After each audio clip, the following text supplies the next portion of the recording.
Je pense qu'il y a quelque chose qui nous attire particulièrement. Déjà, c'est de rencontrer des gens, des collégiens, des lycéens et puis des étudiants. Parce qu'on a à peu près le même âge, et on n'a pas le même parcours, on n'a pas les mêmes envies, on n'a pas les mêmes trajectoires. Et il y avait aussi une façon de s'intéresser un peu à ce qui se passait sur votre obsession des web-séries. J'espère qu'on découvrira des choses. Ce qui est intéressant dans tous ces trucs autour des web-séries, c'est que ce domaine-là, il n'est pas encore académique. Il y a encore beaucoup de choses à faire, il y a encore plein de réflexions qui se construisent. Donc c'est toujours intéressant en fait de se retrouver dans un monde qui commence à naître. Je pense que dans le format web-série, ce qui est bien, c'est la liberté qu'on a.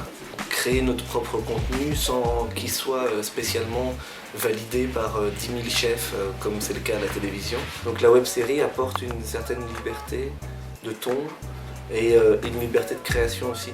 On peut réaliser différemment, on peut voir les choses différemment, on peut entendre des voix différentes qu'on ne nous impose pas forcément dans un format télé.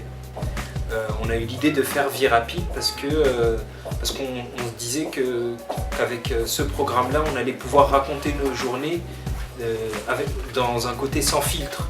C'est-à-dire que l'on arrive à être fidèle à ce qui se passe pour nous avec cette petite caméra que l'on a entre les mains et qui permet de ne pas tricher dans nos rapports avec tous ceux que l'on rencontre. Vie Rapide existe sur Arte Créative parce que Arte a conçu cette plateforme comme un laboratoire d'idées. Voilà, c'est pas un site qui cherche le buzz ou les clics, c'est plus un site dans lequel on est en recherche d'idées. Un espace de création. On est dans la création, quoi. Arte visionne les épisodes et fait un retour. Mais il n'y a aucune demande au préalable de leur part ou de ligne éditoriale ou quoi. C'est totalement libre. On est en train de discuter de la 3e saison. Est-ce qu'elle aura la même forme que la saison 1 et 2 ? Est-ce que ça sera quelque chose de totalement différent ? Comment imaginer encore d'autres choses tout en restant dans l'esprit de Vie Rapide, parce qu'il y a encore plein de gens à rencontrer, il y a plein d'autres façons de filmer, il y a plein d'autres façons de parler. Il y a plein de silences qu'on n'a pas eu, il y a plein de mots qu'on n'a pas dit. Enfin oui, je pense qu'il y a beaucoup de choses. Il y a un côté intemporel, c'est-à-dire que tu peux attraper les épisodes que tu veux, tu peux regarder ceux que tu veux, tu peux les regarder dans l'ordre ou dans le désordre. Tout peut être une source d'inspiration. Je ne sais pas si nos inspirations sont spécialement sur le web. Je pense que nos inspirations, c'est simplement les gens qu'on rencontre. On suit pas mal d'amis à nous dans cette série.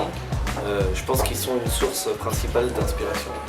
Je pense qu'il y a aussi une inspiration vulgaire qu'il faut assumer, c'est aussi l'inspiration de la télé-réalité. Ce qui est intéressant là-dedans, c'est qu'il n'y a pas d'écriture en fait, chez ceux qui se montent face caméra pour raconter quelque chose. Vie Rapide, contrairement à ce que l'on pense, vu que c'est un format court et qu'il faut créer un rythme, qu'il faut se permettre de raconter une histoire ou de dévoiler un personnage, il y a une écriture. C'est au montage et aussi au préalable du tournage. Merci à vous. Merci.